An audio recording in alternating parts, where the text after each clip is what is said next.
Tak já vás vítám u našeho třetího videa, kde probíráme základy z ETS 6, jeho práci a vlastně to, o čem je, nebo jak se používá pro nastavování KNX instalací. Takže my si otevřeme náš projekt, který jsme si již vytvořili v prvním díle, v prvním videu. Dnes bych se chtěl zaměřit především na to, na nějakou základní parametrizaci těch dvou našich přístrojů, což je vlastně tlačítko a ten aktor, plus si ukážeme, jak se vkládá liniová spojka, aby se nám už vlastně vyplňovala ta filtrační tabulka, o které jsem hovořil minule. Takže já už tady mám vlastně z minule mi zůstaly takto otevřené dvě okna, což je další funkce ETS, a to, že ten projekt, když ho zavřete, tak on vám zůstane ty okna v tom rozložení, v jakém jste si je nechali. Takže vlastně, když se vrátíte de facto do toho samého bodu, ve kterém jste skončili. Takže začneme třeba tím tlačítkem. Já se ho tady vlastně označím, on mi naskočí, neznám to nějak pomalu. Jak už jsem říkal, já to mám v němčině, můžete si zvolit angličtinu, francouzštinu, těch podporovaných jazyků je u každého přístroju několik. Takže my tady máme vlastně rozdělené tlačítko 1, tlačítko 2.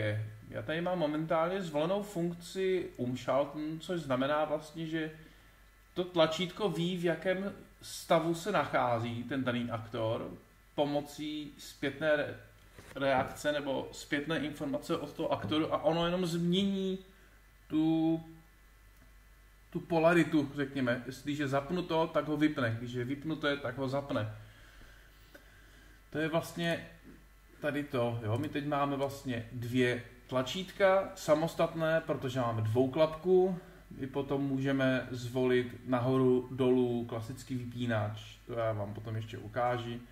Tady máme nějaké označení den a noc. Zase to tlačítko, to podsvícení umí reagovat na to, že vy mu pošlete už je noc, tak ty se mi stmavíš, nebudeš mi tak moc svítit, nebo naopak udělat si z toho nějaké orientační osvětlení. Tady máme potom ještě takovou dobrou funkci teplota. Jak jste si všimli možná, tak standardní funkce jsou jednobitové. Ta teplota je dvoubajtová, protože ona posílá vlastně tu reálnou teplotu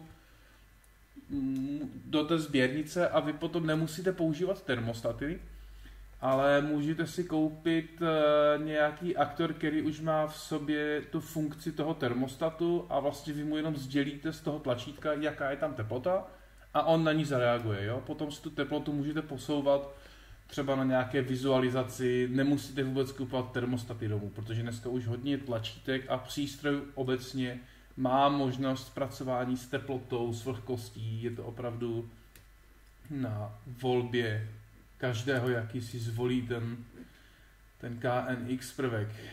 Takže pokud chceme změnit nějaké parametry toho tlačítka, něco nám na něm nevyhovuje, tak si dáme takhle parametry. A tady už vidíme vlastně, že to tlačítko, je to jedno a to samé tlačítko, ale vy se můžete zvolit, jestli má nějaké symboly na sobě, anebo je neutrální, takže nemá na sobě popisky. Tady je vlastně nějaký nabíhací čas, to se většinou moc nepoužívá, protože vlastně to tlačítko se jenom zapne. To se používá třeba, pokud máte nějakou vizualizaci a potřebujete, aby vám zapl a odeslal ty informace až po chvilce, až když víte, že už vám naběhl vizualizační server. Tady je položka cyklické odesílání. Jo, já si tady můžu nastavit, že mi třeba každé 2 hodiny to tlačítko pošle svůj stav. Jsem tady, nejsem tady. Jo, toto se hodí zase u nějakých velkých budov, kdy chcete kontrolovat, že opravdu všechny prvky se vám hlásí. Když si uděláte potom nějakou logiku a prostě budete tam mít třeba OK, všechny prvky jsou dostupné, žádný nechybí, žádný není rozbitý. Tady je potom ten status umschaltung. To je vlastně funkce toho, jak už jsem říkal, že to tlačítko ví, v jakém zrovna stavu se nachází ten spínací prvek, jo, ten aktor, jo, jestli je zapnutý nebo vypnutý. tady vlastně je, že je to na dotaz. Jo? A tady je vlastně, že to není na dotaz. Jo? To jsou prostě jenom parametry, jestli se má zeptat to tlačítko, nebo prostě bude čekat, než obdrží tu informaci. Tady už máme, jak jsem řekl, že se každé tlačítko může chovat buď jako vypínač, nebo jako tlačítko. Tady máte vlastně, že bude mít dvě funkce, takže dvě klapky nahoru a dolů. To je to, co jsme viděli vepředu. Pak tady máme jedno tlačítko nahoru dolů. Takže vlastně obě dvě ty klapky budou jedno tlačítko. Já se ještě kouknu, jestli nám to půjde tady otevřít ještě jednou, aby jsme viděli, jak se mění. Vypadá to, že to asi půjde. Jo, já jsem ho teď označil, takže my tady vidíme. A já si teď změním tu funkci a vidíte, že mi jedno tlačítko zmizelo, protože teď už bude to jenom jedno tlačítko s dvouma klapkama a každá klapka prostě se bude chovat úplně stejně. Jo, takže já jsem si vlastně z dvou klapkového vypínače zvolil, že chci jenom jedno klapkový vypínač. Tak, já nám to vrátím zpět, ať se nám to dobře dělá. Tady máme potom nějaké reakce, jak rychle to reaguje. Tady máme takovou dobrou funkci, co má MDT konkrétně třeba, že si ho můžu pojmenovat, to tlačítko. Jo? A když mám třeba 8 tlačítko, dají se dát i více tlačítka do toho, že se vlastně jakoby rozšiřující moduly. Je to potom nepřehledné, takže my si tady můžeme dát třeba, to máme tuším, že v technické místnosti, tak si dáme technická místnost. Musíme někam samozřejmě kliknout bokem.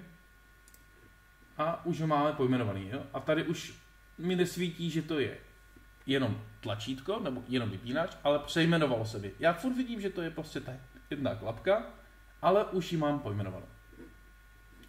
Tady je potom na výběr vždy několik vlastně parametrů toho tlačítka. Nemá to jenom NDT, má to každé tlačítko. Když ho zmáčknu, něco sepne. Když ho zmáčknu, pošle mi pryč nějakou hodnotu, třeba pro změnění nějaké scény. To samé vlastně tady, toto je potom přímo na vyvolávání scén, protože máme jednobitové a bajtové scény. To si potom vysvětlíme příště. Když dám, že chci mít žaluzie, to můžeme dát teda takto, aby jsme to viděli. Já si je pojmenuji jako žaluzie.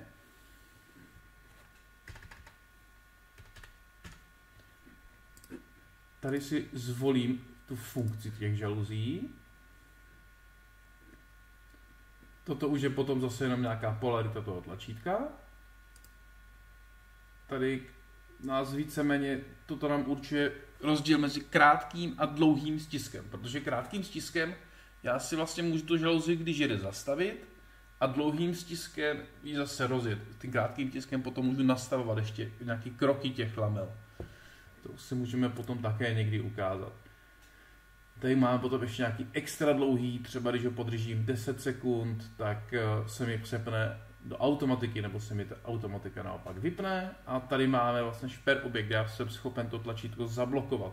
Já vím, že prostě nechci, aby mi s tím oknem někdo jezdil, tak pošlu po sběrnici, můžu mít třeba 20 tlačítek, pošlu zablokovat a všechny tlačítka se zablokují. Je ještě důležité, vlastně je to pro každé tlačítko extra. Tady máme potom nějaké orientační diody, ta vrchní, spodní.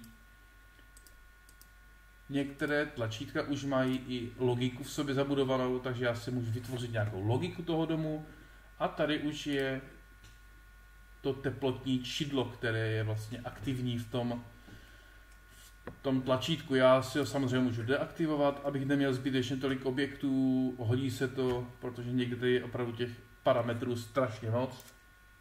Já ho tam nechám, aby jsme si potom mohli ukázat vlastně, co to všechno umí ve výsledku. Já vám potom ukážu, třeba zapojíme si nějaký aktor, uvidíme, co nám to dělá. Tady jsou potom nějaké parametry.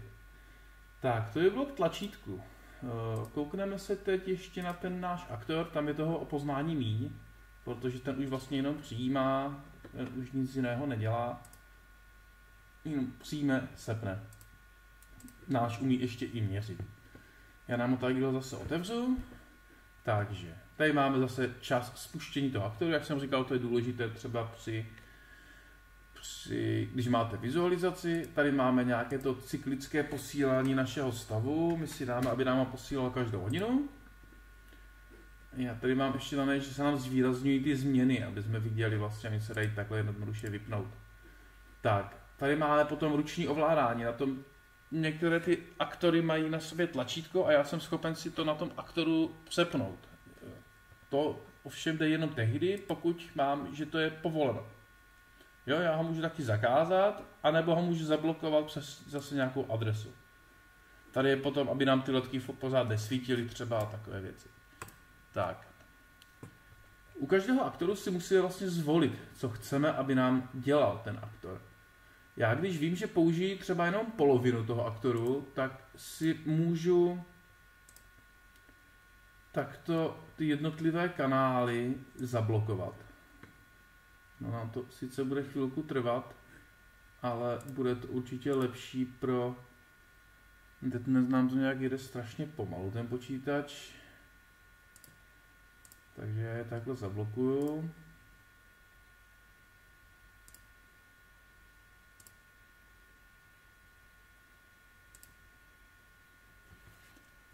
Necháme si jenom dva, uděláme si jeden jako žaluziový a jeden jako spínání světel. My samozřejmě máme možnost říct tomu aktoru, já to ukážu tady, vlastně, že není aktivní, je to obyčejné spínání, nebo je to schodišťový automat, a nebo je to impulzní automat. My chceme samozřejmě spínání, a jelikož my nemáme, asi se dívám zrovna možnost použít ho i jako žaluziový, což mi teda mrzí a musím potom najít teda nějaký jiný, který nám to podporuje. Dobře, necháme si ho takhle. Tady zase si ho můžeme pojmenovat.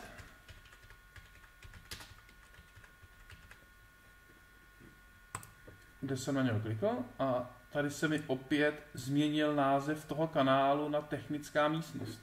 Jo, takže já si nemusím pamatovat, že A je technická místnost. Já si ho prostě tady popíšu a on mi prostě se takhle nazve. Tady máme, jestli je to normálně zavřeno nebo normálně otevřeno, klasický NO/NC kontakt. Vlastně zpoždění toho sepnutí. Ten aktor nemusí sepnout hned. Já mu můžu říct, ty po obdržení té adresy sepneš třeba až za 3 sekundy. To samé s vypnutím. Já mu můžu říct, odcházím, vím, že mi to bude trvat minutu, nastavím si tady minutu, stisknu někde tlačítko, on si odpočítá minutu a vypne. To je přiřazení k centrálním funkcím, můžeme si ho aktivovat. To je potom, že vlastně jednou centrální adresou, kde máme třeba tlačítko pro odcházím z domu a všechny ty výstupy na tom aktoru přes tuto adresu, když obdrží ten povel vypnuto nebo zapnuto, tak celý ten aktor nebo ty kanály přiřazené k té centrální funkci nám vypnou. Je to takové zrychlení té funkce. Já si samozřejmě můžu dát tu centrální adresu ke každému tomu výstupu zapnuto extra, ale proč bych to dělal, když mi to jde takhle přes to. Tady máme, co se stane třeba, když dáme povel zablokuj se, anebo odblokuj se. Já můžu dát, že když obdrží povel zablokuj se, tak celý ten aktor se zapne. Nebo celý se vypne, nebo neudělá vůbec nic.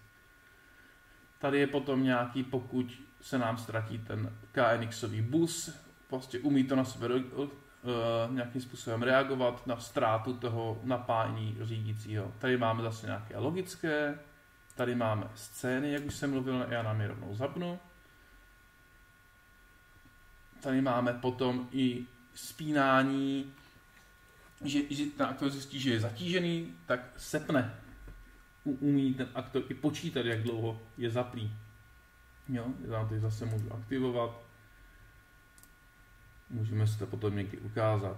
Jo, a zase se mi to přidává tady k tomu Ačku jenom, protože já momentálně pracuji jen s tím Ačkem. Já si můžu takhle označit i Bčko. Jo, a aktivovat to pro všechny, ale momentálně my to nechceme. Tak, to by bylo k tomu aktoru jako takovému vše. Nebo k tomu nastavování, tomu základnímu, co my teď máme.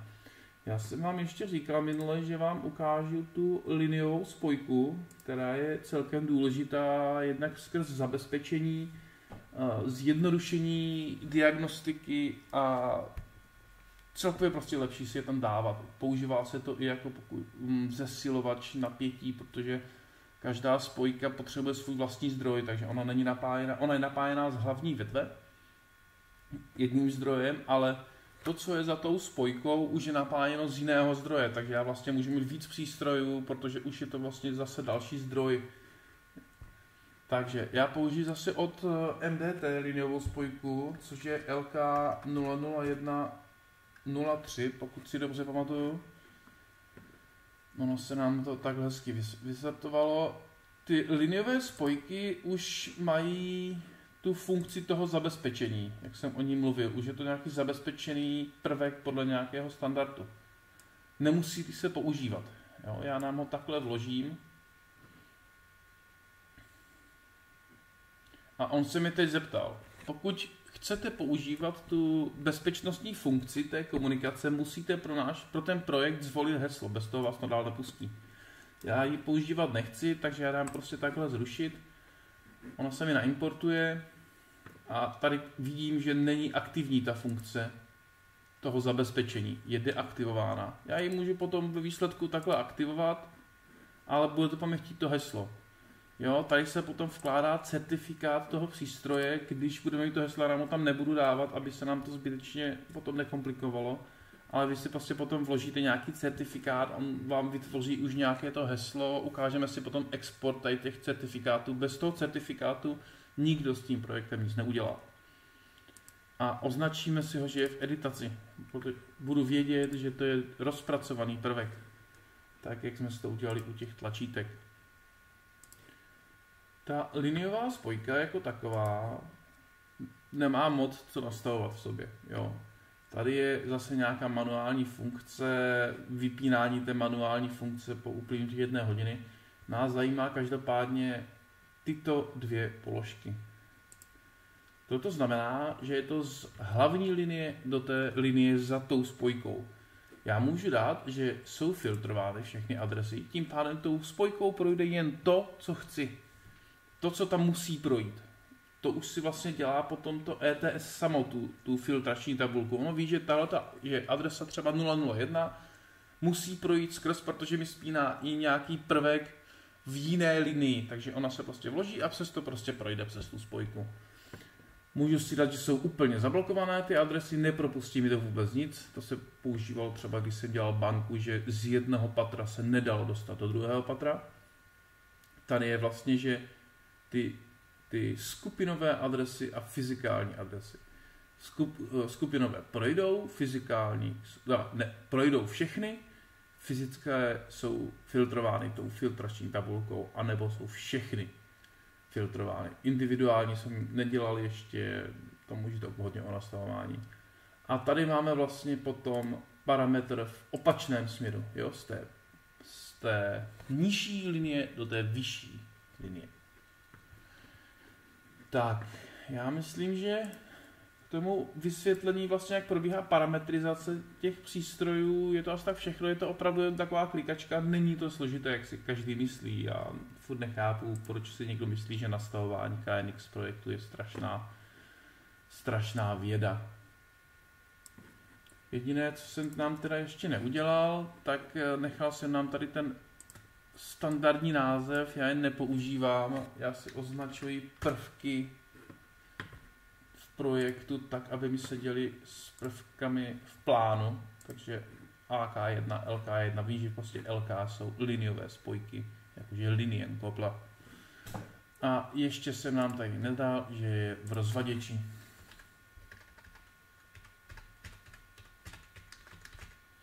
Rozvaděč. Tak. Co tady máme ještě jako zásadní chybu? No, to není úplně chyba, ale je to dobré pro aby jsem měl prostě nějakou strukturu, tak já si tady předsvaknu, že ten aktor bude až na 2. Respektive musí být na 4, protože 2 už má to tlačítko, v žádném projektu nemůžou být 2 stejné prvky. A tu liniovou spojku nám nastavím jako 1, 0. Vždycky nastavuju jako 1, 0, ono mi to nepustilo, takže ji nastavíme jako 1, 1. Teď už nás to pustilo. Tak, tím pádem mám 1, 2 a 3 přístrojů.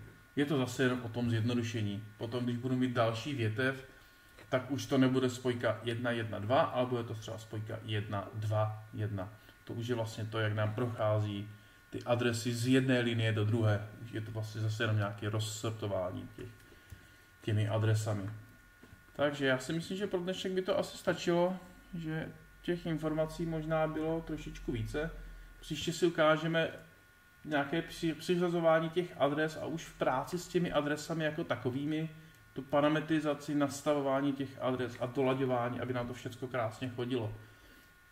Já se pro teď rozloučím, takhle nám ten projekt zavřu, příště se nám vrátí zase tady do toho okna a uvidíme se zase někdy, nebo lépe řečeno uslyšíme.